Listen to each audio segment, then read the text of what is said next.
નમસ્કાર નમસ્કાર નમસ્કાર નમસ્કાર વિદ્યાર્થી મિત્રો, કેમ છો આપ સર્વે વિદ્યાર્થી મિત્રોનું હું પાર્થ જાની હાર્દિક હાર્દિક હાર્દિક હાર્દિક સ્વાગત કરું છું.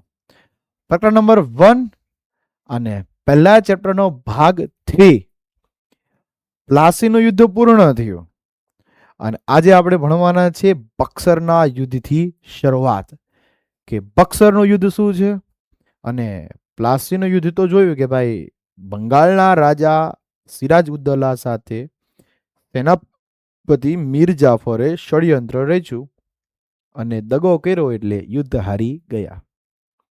બસ એ જ ઘટનાથી આગળ વધીને બક્સરના યુદ્ધથી શરૂઆત થાય છે. તો બક્સરનું યુદ્ધ શું છે?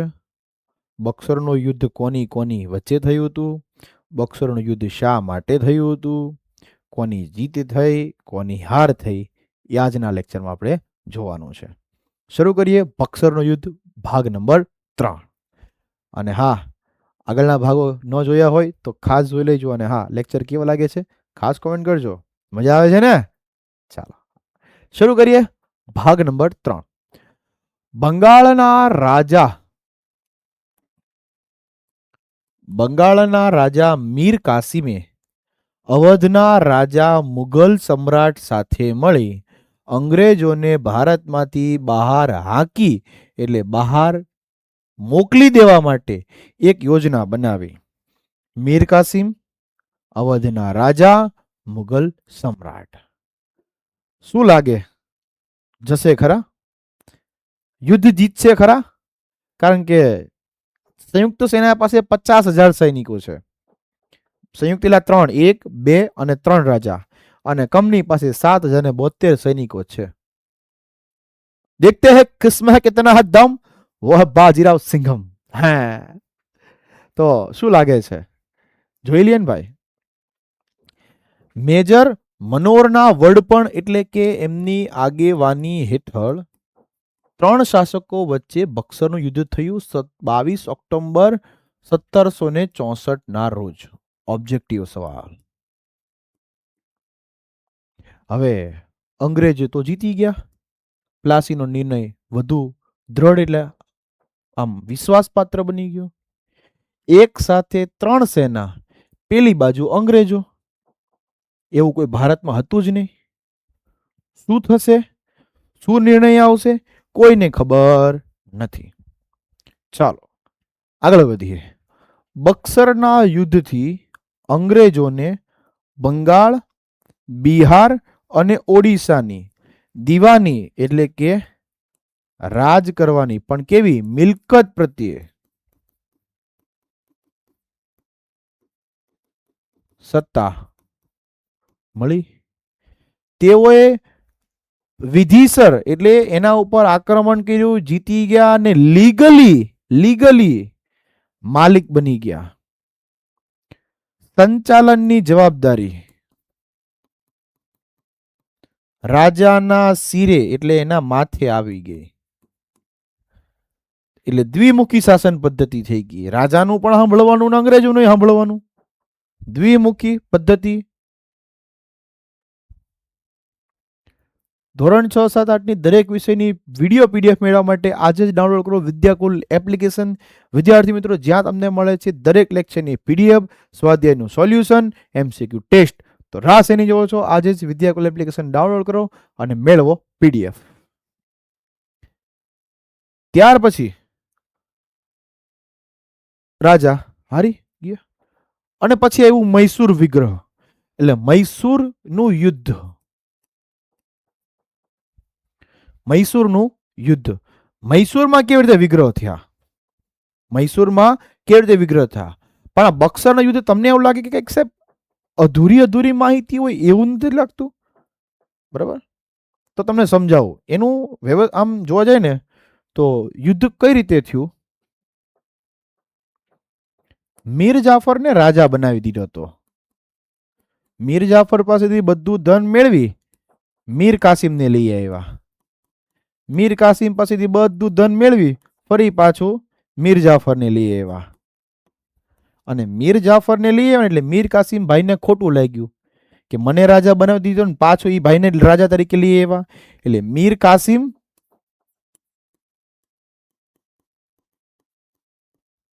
મુગલ બાદશાહ અને શાહ આલમ આ ત્રણ. બીજી બાજુ અંગ્રેજો.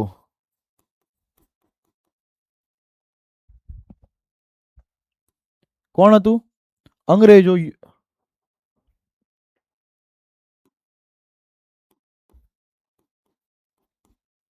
રેડી? હવે આ લોકો પાસે 50,000 સૈનિક, આ લોકો પાસે 7,072.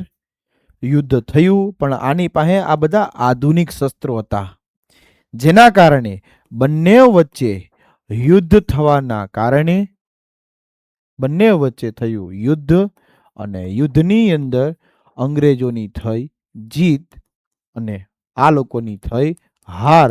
એટલે આ ત્રણે ત્રણના જે રાજ્ય બંગાળ, બિહાર અને ઓડિશા, આ ત્રણેય મળી ગયા કોને?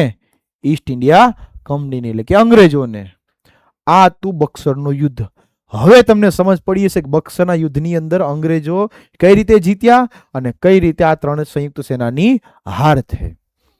જો મજા આવી ગઈ બક્સરના યુદ્ધની અંદર તો કોમેન્ટ કરી દેજો સર કે જામો પડી ગયો, મજા પડી ગઈ. ચાલો, ત્યાર પછી મૈસૂરની અંદર યુદ્ધો થયા. કઈ રીતે થયા? તો કે વિજયનગર સામ્રાજ્યનો અંત આવ્યો 1761માં. ત્યાર પછી મૈસૂરના હૈદર અલીના નેતૃત્વ હેઠળ એક સૈન્ય એટલે કે એક રાજ્ય બની ગયું. હૈદર અલીએ યુરોપિયન પદ્ધતિથી લશ્કરોને ટ્રેનિંગ આપી કે ભાઈ કઈ રીતે બંદૂક પકડાય, કઈ રીતે ગોળી ચલાવાય, કઈ રીતે શસ્ત્રો ચલાવાય. અંગ્રેજોએ હૈદર અલીની ઝડપથી વધતી જતી ટ્રેનિંગના કારણે એ લોકો ચિંતામાં પડી ગયા કે હૈદર અલી આગળ વધી જાય તો અમે પાછળ રહી જાઉં. એટલે મૈસૂર ખાતે 4 વખત મૈસૂર વિગ્રહ એટલે યુદ્ધો કર્યા એને. 1770 થી 69, 80 થી 84, 90 થી 92 અને 1799 સુધી. જેમાં પહેલા 2 યુદ્ધમાં હૈદર અલી સાથે કર્યા. બીજા 2 યુદ્ધ હૈદર અલીનો શક્તિશાળી પુત્ર ટીપુ સુલતાને. મતલબ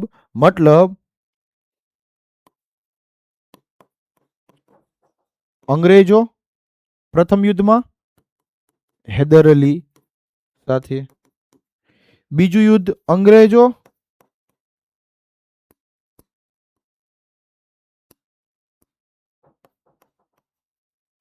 બીજું યુદ્ધ પણ હૈદર અલી સાથે, ત્રીજું યુદ્ધ અંગ્રેજો એનો દીકરો ટીપુ સુલતાન સાથે, ચોથું યુદ્ધ અંગ્રેજો દીકરો ટીપુ સુલતાન. જેમાં આમાં છે ને, આમાં યુદ્ધનું કોઈ પરિણામ નહોતું આવ્યું. આમાં હૈદર અલીનું મૃત્યુ થયું હતું, આમાં ઘાયલ થયો હતો, અને આમાં ટીપુ સુલતાન મૃત્યુ પામશે એવું આવશે હમણાં. બરોબર, ચાલો જોજો. પ્રથમ યુદ્ધની અંદર કોઈ નિર્ણયનું પરિણામ આવ્યું નહીં. બીજા મૈસૂર વિગ્રહમાં 1782માં હૈદર અલીનું મૃત્યુ થયું અને બંને પક્ષો વચ્ચે સંધિ થઈ. ત્રીજા મૈસૂર વિગ્રહમાં ટીપુ સુલતાન ભયંકર નુકસાન પામ્યો, એટલે કે ઘાયલ થઈ ગયો શરીરથી. ચોથા મૈસૂર વિગ્રહમાં ટીપુ સુલતાન વીરગતિ એટલે મૃત્યુ પામ્યો. અને અંગ્રેજોનું શક્તિશાળી શાસકને ખતમ કરી પોતાનો વિસ્તાર સામ્રાજ્ય દ્રઢ બની ગયો કે હવે અમને રોકવા માટે કોઈ નથી. અંગ્રેજોએ મૈસૂર રાજ્ય અગાઉના વાડિયાર રાજવંશને એટલે વાડિયાર રાજાઓને આપી દીધું અને તેના ઉપર સહાયકારી સંધિ એટલે કરાર કરવામાં આવ્યા.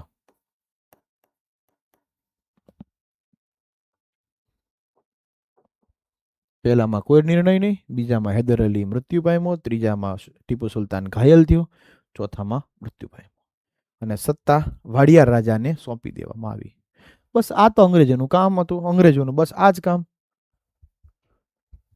મરાઠા યુદ્ધ 1761 પાણીપતના ત્રીજા યુદ્ધમાં ઈરાનના અહેમદ શાહ અબ્દાલી સામે મરાઠાઓની થઈ હાર અને મરાઠા સામ્રાજ્ય અલગ થવા લાગ્યું. એટલું જ નહીં, આ ભાગલા પાડેલા સામ્રાજ્યમાં સિંધિયા, હોલકર, ગાયકવાડ, ભોસલે આ બધા જ રાજાઓના રાજવંશમાં સિંધિયા, હોલકર, ગાયકવાડ અને ભોસલે આ 4 રાજવંશોમાં વહેંચાઈ ગયું. ભાગલા પડી ગયા મરાઠા સામ્રાજ્ય. આ રાજવંશો પેશવા એટલે કે જેનો સર્વોચ્ચ મંત્રી હતો એના નિયંત્રણ એટલે એના કાબુમાં હતું. અને પેશવાનું મુખ્ય મથક ક્યાં હતું? અંડરલાઈન કરજો, પુણે ખાતે, મહારાષ્ટ્ર પાસે આવેલું છે. બરાબર, પુણેમાં હતું. ચાલો આગળ વધીએ. મરાઠા અને અંગ્રેજો વચ્ચે કેટલાક યુદ્ધો થયા. કયા કયા યુદ્ધ થયા છે અને કેવી રીતે યુદ્ધ જામ્યા હશે વાત કરી દઈએ એની. પહેલું જ સાલબાઈનું યુદ્ધ 1782માં. શું પરિણામ આવ્યું હશે? તો કે એકબીજાના ક્ષેત્રો પરત આપવાનું નક્કી કર્યું. એટલે કોઈની હારે ન થઈ ને કોઈની જીત ન થઈ. કોઈ જીત્યું નહીં, કોઈ હાર્યું નહીં. ઓકે, સંધિનું પરિણામ આવ્યું.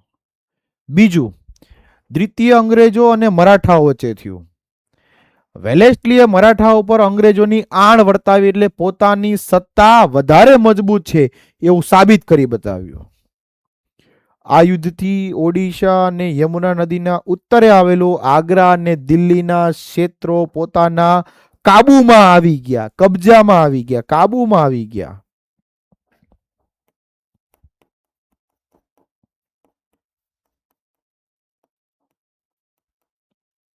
એટલું જ નહીં, આગ્રા અને દિલ્હી છે ને, દિલ્હી ને આગ્રા બંને.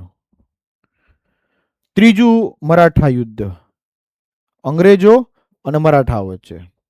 મરાઠા લોકોની તાકાત તે કચડી નાખવામાં આવી હતી.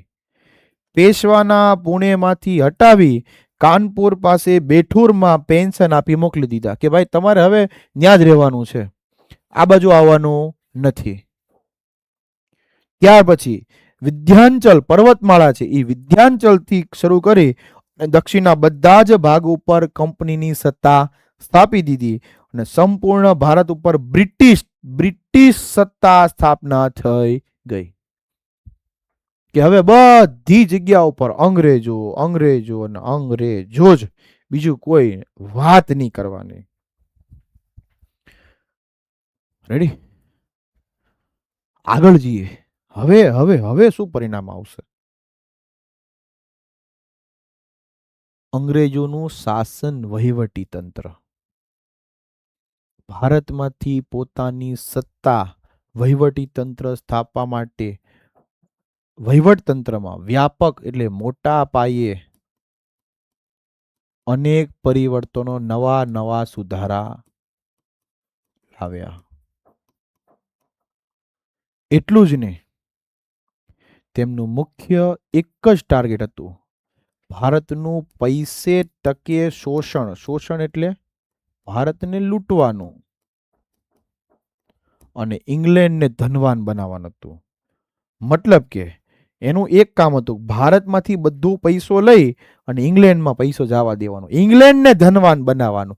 ભારતનું જે થવું થાય, ઇંગ્લેન્ડ પૈસા વાળું બનવું જોઈએ, બસ એક જ એનો ઉદ્દેશ. સ્વાભાવિક રીતે વહીવટી તંત્રમાં પ્રજાના કામો કરવાના બદલે બ્રિટિશ લોકોના કામો હચવાતા હતા. બ્રિટિશ લોકોના કામો થતા, ભારતીયોના કોઈ કામ થતા નહોતા. ભારતમાં આધુનિક વહીવટી તંત્ર માળખું સ્થાપિત કરવામાં આવ્યું. નવા નિયમો, નવા સુધારા, નવું વહીવટી તંત્ર સ્થાપવામાં આવ્યું હતું.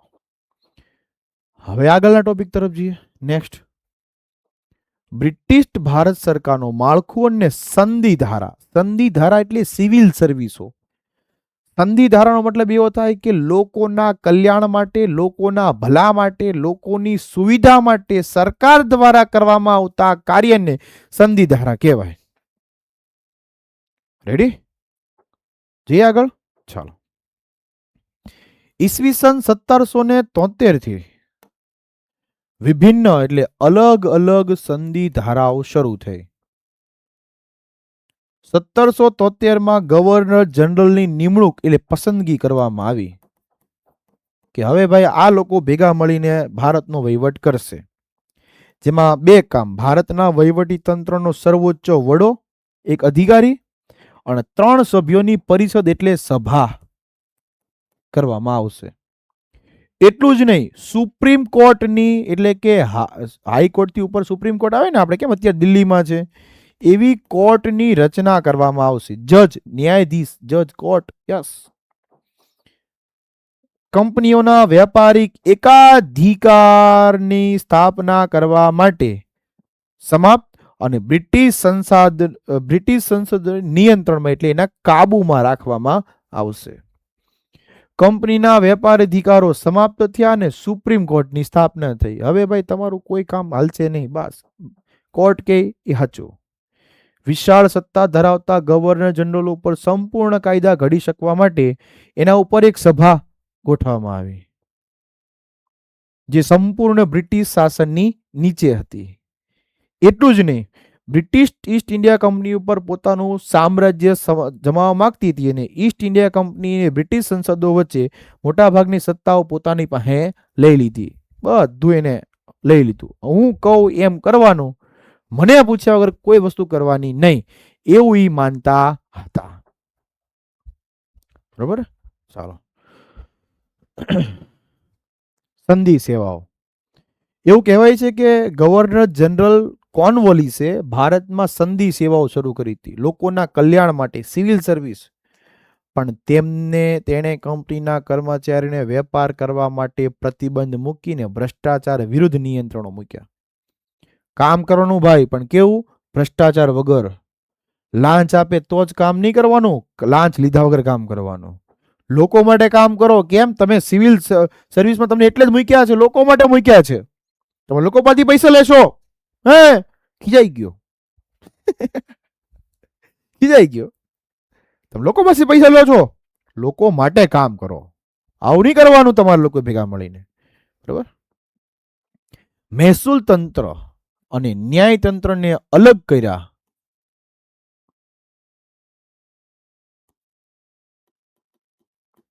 કલેક્ટરને જમીનના કર, કલેક્ટરને સવેતન એટલે પગાર આપી એને કામે રાખી લીધા કે આ બધી સંધિ સેવા માટે કલેક્ટર કામ કર્યા કરશે, હું એને પગાર આપીશ, બધું કામ એને કરવાનું, એવા ભાઈ નક્કી કરી દીધું. એટલે કે ગવર્નર જનરલ કોર્નવોલિસે. વેલેસ્લીએ ભારતીય સંધિ સેવાઓના બ્રિટનથી આવતા અધિકારીઓ માટે એક તાલીમ પણ ગોઠવી દીધી, જે ફોર્ટ વિલિયમ તરીકે ઓળખવામાં આવે છે. એટલે કે ભાઈ જે લોકોને આ સંધિ ધારામાં જોડાશે એ બધા લોકોને હું શીખવાડીશ કે કામ કેવી રીતે થશે. અને આ માટે તેઓએ મોટા ભાગે ઈસ્ટ ઇન્ડિયા કંપનીના નિયામક મંડળ દ્વારા જ કરવામાં આવતી. એટલે કોને સંધિ સેવામાં રાખવો એ નક્કી કોણ કરતું? East India company. બરાબર? ડેલહાઉસીના સમયમાં બ્રિટિશ સરકારે 1853માં સંધિ ધારાઓ અંતર્ગત સંધિ સેવાઓ પ્રવેશ મેળવવા માટે સ્પર્ધાત્મક પરીક્ષાઓ શરૂ કરી. હિમાયત એટલે આમ કે ને કે આમ શરૂઆત અને પ્રેરણા, પહેલ કરી આમ તો થાય.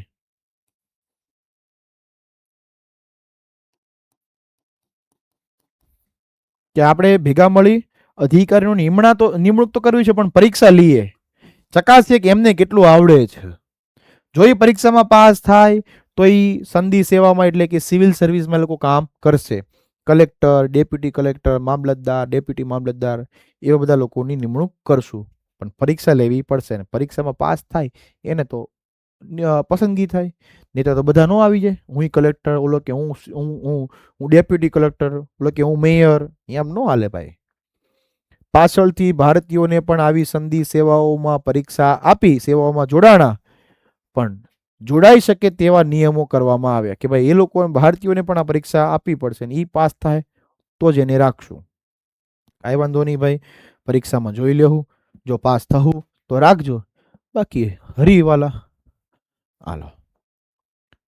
પણ અંગ્રેજો અને 1853 અંગ્રેજો અને 1853 હાલ જોઈ લે. પણ એવું કહેવાય છે કે એ ભાગ જોશું આપણે પાર્ટ 4માં. તો બસ આજે આટલું રાખી છે સંધિ સેવા સુધી. મળીએ છીએ પાર્ટ 4ની અંદર. જોતા રહ્યો. અને હા, ચેનલને સબસ્ક્રાઇબ કરવાનું ભૂલી ગયા હોય તો સબસ્ક્રાઇબ કરવાનું કરી દેજો. અને આવા નવા વિડીયો મેળવવા માટે પાર્ટ 4નો રાહ જોજો. Waiting for part 4. કોમેન્ટ કરી દેજો શું તમે ઉત્સાહથી તમે આતુર છો પાર્ટ 4 માટે. જો હા તો મસ્ત મજાની કોમેન્ટ કરી દેજો. મળીએ છીએ નેક્સ્ટ લેક્ચરમાં પાર્ટ 4માં. રજા આપો. Thank you very much.